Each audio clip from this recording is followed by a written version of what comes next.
편 9절부터 18절까지 내용입니다.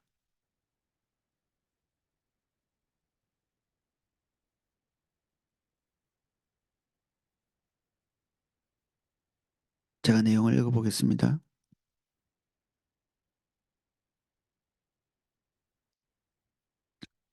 주의 제사장들은 의를 옷 입고 주의 성도들은 즐거이 외칠지어다. 주의 종 다윗을 위하여 주의 기름 부음 받은 자의 얼굴을 외면하지 마옵소서. 여호와께서 다윗에게 성실히 맹세하셨으니 변하지 아니하실지라. 이르시기를 내 몸의 소생을 내 왕위에 둘지라. 내 자손이 내 언약과 그들에게 교훈하는 내 증거를 지킬진대 그들의 후손도 영원히 내 왕위에 앉으리라 하셨도다. 여호와께서 시온을 택하시고 자기 거처를 삼고자 하여 이르시기를 이는 내가 영원히 쉴 곳이라. 내가 여기 거주할 것은 이를 원하였음이로다.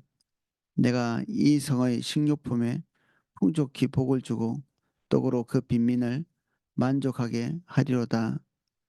내가 그 제사장들에게 구원을 옷 입히리니 그 성도들은 즐거이 외치리로다. 내가 거기서 다윗에게 뿔이 나게 할 것이라. 내가 내 기름 부음 받은 자를 위하여 등을 준비하였도다. 내가 그의 원수에게는 수치를 옷 입히고 그에게는 왕관이 빛나게 하리라 하셨도다. 아멘. 이 132편 전체가 아, 성전을 건축하고 난 뒤에 솔로몬에 의해서 어, 성전 봉헌식 관련된 시로서 하나님 앞에 드려진 그런 시라고 같이 나눴습니다. 이제 9절입니다. 주의 제사장들은 의를 옷 입고 주의 성도들은 즐거이 외칠지어다. 제사장들의 옷 우리 3절인가 저번 어제 나눈 부분과 비슷한 구절이기도 하죠.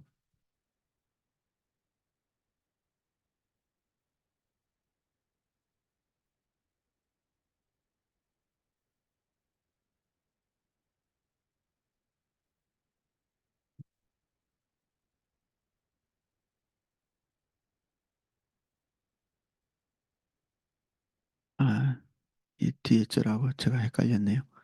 이 9절과 16절에 제사장들에게 구원을 옷 입히리니 이렇게 되어 있고 그리고 9절에 제사장들은 의를 옷 입고 이것이 같은 동급의 이 말입니다.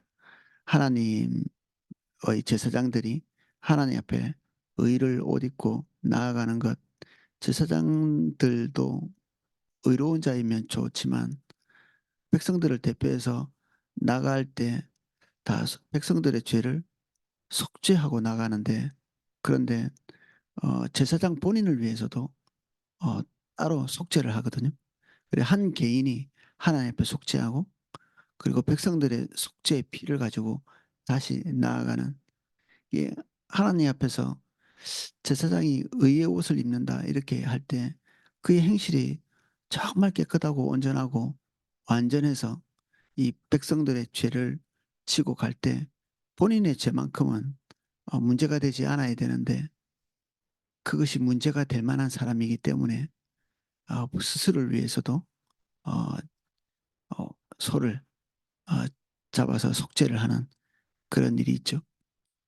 이 여기에 구약 성경에 나오는 모든 제사장들은 예수 그리스도의 그림자입니다. 그래서 온전한 제사장이자 온전한 예물이신 예수 그리스도께서 오시기 전까지 그를 기억하게 하는 그림자 같은 존재로서 여기에 있는 것입니다. 이 의를 옷 입는 것 자체가 본인의 의가 아니라 어, 대신 얻은 어, 칭의와 같은 의미로 이렇게 볼 수 있는 그런 의미입니다. 뒤에 나와 있는 구원도 마찬가지로 그런 속죄에 의한 구원이죠. 하나님께서 이스라엘 백성들을 대우하시는 차원이 이 두 구절에 걸려 있습니다. 주의 종 다윗을 위하여 주의 기름 부음 받은 자의 얼굴을 외면하지 마옵소서. 어, 다윗과 하나님과의 관계를 솔로몬이 잘 알고 있습니다. 그래서 아버지와 함께한 하나님, 그 하나님께서 지금 현재 기름 부음 받은 다윗에게 기름 부음 받았던 그 하나님의 위임이 이제 솔로몬에게 넘어와 있는데 이 지금 현재 기름 부음 받은 나도 하나님께서 잊지 말아 달라 그런 단언이죠. 여호와께서 다윗에게 성실하게 맹세하셨으니 변하지 아니하실지라 이르시기를 내 몸의 소생을 내 왕위에 둘지라 내 자손이 내 언약과 그들에게 교훈하는 내 증거를 지킬진대 그들도 후손도 그들의 후손도 영원히 내 왕위에 앉으리라 하셨도다. 자기 본인의 왕권의 출처가 아버지 하나님에게 있는 거죠. 아버지와 하나님 사이에 맺었던 그런 그 약속이 오늘 자기의 자리를 만드는 출처가 되어 있고 그리고 하나님께서 약속하신 그 약속을 다시 불러일으켜서 아, 그 약속을 신실하게 지켜달라 뭐 그런 내용입니다. 근데 이 그 하나님의 약속 우리가 대헌장이라고 담임 목사님 설교하실 때 가끔 이걸 인용하셨는데 다윗 집안에 다윗에게 말씀하신 이 크고 또 길고 영광스러운 이 후손에 대한 약속들 이 약속이 어, 맹세라기보다는 이게 조건적 약속이죠. 여기 12절의 끝에 예, 그들에게 교훈하는 데 증거를 지킬진대 이렇게 거론하고 있는 바와 같이 그들이 하나님 앞에 있고 하나님의 바운더리 안에서 주님과 신실한 관계를 맺고 있는 그것을 전제로 하고 하나님의 약속이 그들에게 신실하게 이어질 것이다. 아, 그래서 하나님께 소망을 둘 수 있죠. 우리가 이 다윗 집안의 내력을 잘 알고 있습니다. 성경을 통해서. 그래서 이 약속이 그렇게 신실하게 지켜지지 못했다는 걸 알고 있죠. 당연히 다윗 집안의 후손들이 주님을 신실하게 따라간 자들도 일부 있지만 그렇지 못한 자가 더 많기 때문에 결국 이스라엘이 멸망하는 것처럼 남쪽의 유다도 어, 멸망을 면치 못합니다. 그렇지만 이 다윗과 솔로몬이 연이어서 하나님 앞에 서 있는 이것이 의미 없는 일이었는가? 그렇지는 않습니다. 하나님께서 대를 이어서 신약 시대까지도 이 다윗을 거론하시면서 그때 하나님과 맺었던 관계에 대해서 거론하시고 계시거든요. 그걸 즐거워하시고 하나님 머릿속에 있으면 되는 거죠. 하나님의 기억 속에 이것이 좋은 일로 두고두고 기억나고 계시는 거죠. 동시에 이 다윗의 맹세는 다윗의 후손을 통해서 어, 다 이렇게 그 빗나가게 되지만 하나님의 약속은 신실하셔서 다윗이 행했던 하나님 앞에서의 이 관계가 헛되지 않도록 이 다윗의 후손을 통해서 예수 그리스도께서 이 땅에 오시죠. 그래서 예수님이 다윗의 후손으로 지칭되어지는 이런 영광스러운 일들 원래 대체하는 것은 조금 못한 것이 대체하게 돼 있는데 다윗의 후손들이 패배하고 무너지고 그리고 그 약속이 빗나가도록 만든 그것들을 대체해서 더욱 영광스럽고 더욱 완전한 예수 그리스도께서 그 자리를 채우고 계십니다. 그래서 오늘 우리가 주님 앞에 서기 위해서 분투하다가 이후에 2대 3대에서 뭐 붕괴되고 무너지고 그때 주님 떠나고 이렇게 한다고 우리가 하나님 앞에서 맺은 그런 약속들이 헛되이 돌아가는 것은 아니기 때문에 오늘 우리는 미래의 것들은 하나님께 맡기고 오늘 주님께서 주신 소망 붙들고 주님의 인도를 따라 가야 되겠죠.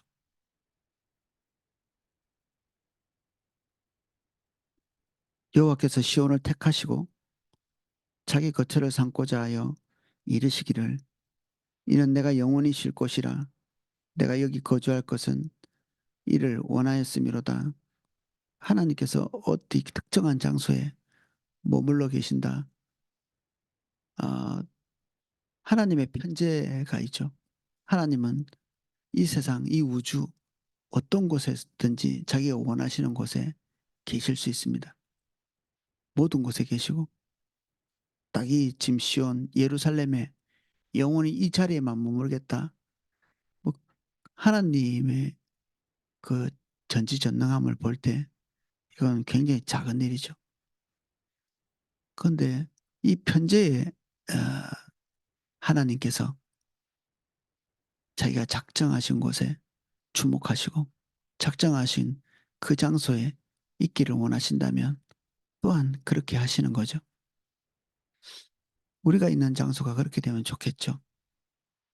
주님을 신실하게 찾고 있는 그 자가 머무르는 그곳에 하나님이 있기를 기뻐하십니다.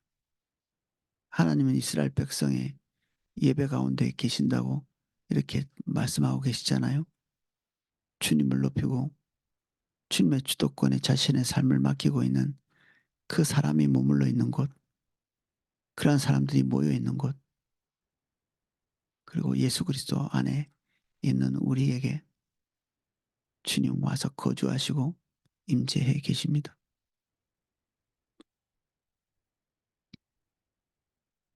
내가 이 성의 식료품에 풍족히 복을 주고 떡으로 그 빈민을 만족하게 하시리로다. 내가 그 제사장들에게 구원의 옷을 입히리니 그 성도들은 즐거이 외치리로다. 내가 거기서 다윗에게 뿔이 나게 할 것이라. 내가 내 기름 부음을 받은 자를 위하여 등을 준비하였도다. 영육 간의 모든 필요들이 이 성에 채워지고 하나님이 주목하시는 그곳에 더할 나위 없는 만족감으로 아래에서부터 위까지 다 채우실 것이다. 그리고 다윗의 정권은 이 뿔이 나타내는 것이 권위, 권력, 그리고 영화 이런 부분들을 상징하는 것이거든요. 그래서 이 다윗의 뿔은 하나님께서 계속해서 그 왕권을 튼튼하게 지키시고 이어갈 수 있도록 하시겠다고 말씀하시는 것입니다. 세상의 권력자들은 자기 권력을 지키기 위해서 온갖 부도덕한 일들을 다 하지만 그 권력을 위양하시고 위임하시고 또 유지하게 하시는 건 하나님이시죠.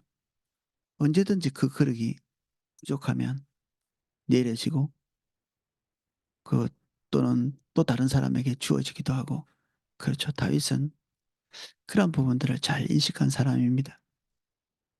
그래서 자기 권력을 위해서 몸부림치는 이런 일들을 하지 않죠.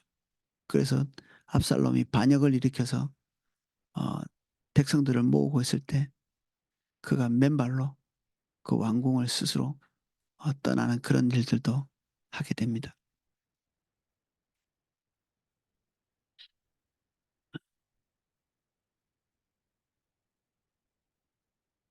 그, 그 권력을 차지하게 하실 뿐 아니라 그 권력을 유지하실 뿐 아니라 그 권력자가 하나님의 지혜를 잃지 않도록 등을 준비하신다. 그래서 할 일을 제시하시는 거죠. 얼마나 오랜 세월 동안에 다윗이 도망 다니고 그리고 이 정권을 잡고 나면 그가 통치했던 영역은 그저 수백 명 정도의 사람들을 통치했던 그런 권력을 가지고 백성들 전체를 다스려야 되니까 암담하겠죠. 하나님께서 지혜 주시지 않으면 가능하지 않고 솔로몬 같은 경우에도 정치를 해보지도 않은 그런 입장에서 그리고 그가 윗자리에 앉아 있던 사람이 아니잖아요.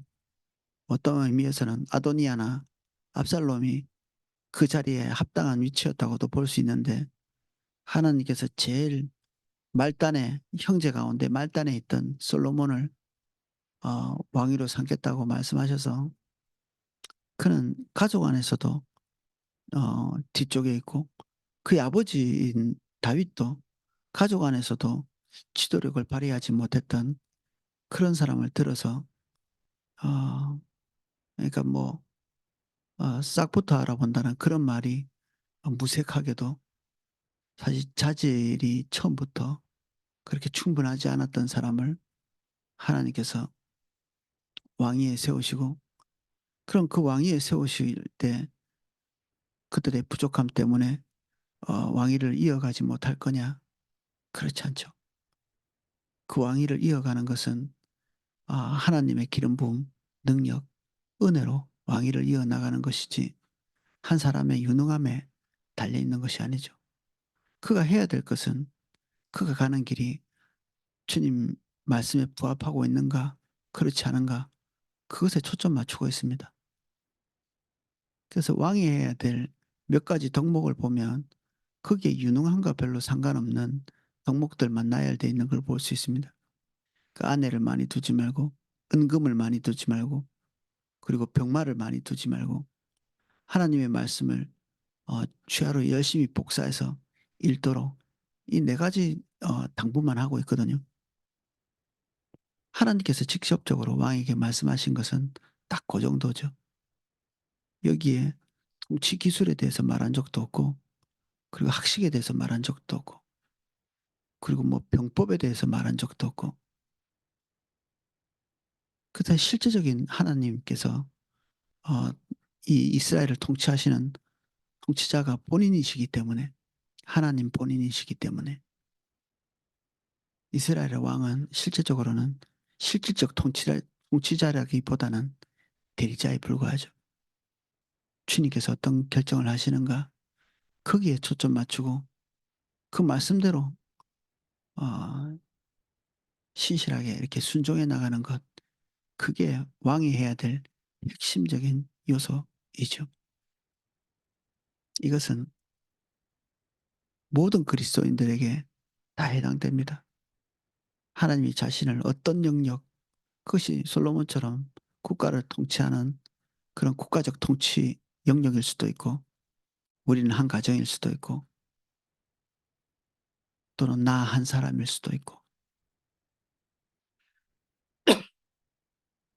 아니면 조그마한 팀을 인도하는 조그만 팀일 수도 있고 이 모든 영역에서 이 원리는 똑같이 적용이 됩니다. 그래서 무엇을 맡든지 우리에게 필요한 것은 좀 더 유능해지는 것이 아니라 더 순종의 사람이 되는 것입니다. 사람들은 사실 이 길로 잘 가지 않습니다. 그래서 하나님의 일이 제대로 안 될 때 공부 더 열심히 하고 훈련 더 열심히 받고 자기가 좀 더 경건하게 되고 자기가 좀 더 유능하게 되는데 초점이 맞춰지는 근데 이건 뭐 아무리 말해도 이게 뭔지를 잘 모르는 경우가 많습니다. 자기 자신의 자원에게 달려있지 않다는 말 자체에 대한 이해를 잘 못합니다. 그래서 "아 그렇지요." 하지만 무엇이든지 티끌 만한 거 그런 것이라도 하나 맡기면 자기 힘으로 몸부림치다가 이게 제풀에 나가떨어져 버리거든요. 그리고 다시는 그 자리에 서지 않으려고 합니다. 자기 자원이 떨어져 있는 경험, 자기 자원이 바닥난 경험 이런 경험들이 하나님의 길을 가는 사람에게 필수 코스같이 되어 있는데 그것이 바닥난 그 시점쯤에 모든 것을 포기하고 뒤로 물러나 있는 거죠. 패배자죠, 패배자. 패배자의 태도입니다. 하나님이 우리를 다루실 수 있는 충분한 시간을 드려야 되는데 우리가 한 번의 패배, 한 번의 후퇴 이것으로 영원히 모든 것을 내려놓는 이런 것들이 비일비재합니다. 주님 앞에 더 낮은 자세로 무릎 꿇고 들어가야 되는 그게 우리가 필요합니다. 우린 다윗만큼은 아닐 수도 있지만 어느 정도 하나님께서 맡기신 영역들이 있습니다. 그 영역 안에서 주님께 순종의 삶을 사는 자기 자원에 매이지 아니하고 성실하게 자기 바운더리를 지키면서 그 선을 넘어가지도 않고 그것에 부족하게 행하지도 않고 딱 겸손히 하나님께서 말씀하신 그 영역 안에서 최선의 것을 하나님께 드리는 그런 자세와 태도를 붙들어야 되겠죠. 겸손과 성실함. 이 우리에게 필요한 것입니다. 내가 그의 원수에게는 수치를 옷 입히고 그에게는 왕관이 빛나게 하리라 하셨도다. 우리가 원하고 바라는 내용들이죠. 28절. 그러나 이것은 우리가 쟁취할 수 있는 것이 아닙니다. 하나님께서 당신의 주권에 따라서 우리가 원하는 때가 아니라 당신의 때에 이런 것들이 주어지죠. 앞에 다윗 왕과의 약속하신 하나님의 약속 같이 이것도 역시 우리에게 따놓은 당상이라기보다는 하나님의 인도를 따라가는 그 신실함을 전제로 한 약속입니다. 예, 오늘 여기까지 살펴보겠습니다. 예, 몇 차례 광고드린 것처럼 3월 1일부터 어, 새벽 예배를 6시부터 이렇게 하도록 하겠습니다. 제가 기도하고 어, 음악을 방송해 드리겠습니다. 주님, 우리는 오늘을 책임질 수밖에 없고 우리의 좁은 영역, 하나님께서 맡기신 작은 영역에 머물러서 주님 앞에 순종의 삶을 살 수밖에 없습니다. 우리는 그 영역을 벗어날 수도 없으며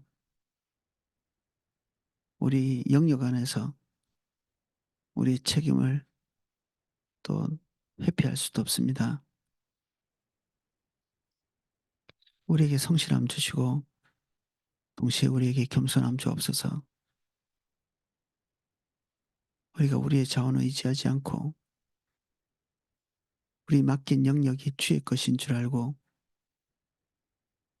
어떻게 하면 주의 말씀대로 신실하게 우리의 것을 감당할지 고민하게 하시고 우리의 통치 영역 안에서 하나님의 공급과 하나님의 영화로움을 경험할 수 있도록 은혜 주십시오. 하나님이 우리에게 말씀하신 약속의 말씀이 헛되이 흘러가지 않도록 오늘 우리에게 하나님의 말씀대로 살 하나님의 임재를 넘치도록 기름 부어 주십시오. 예수님 이름으로 기도합니다. 아멘.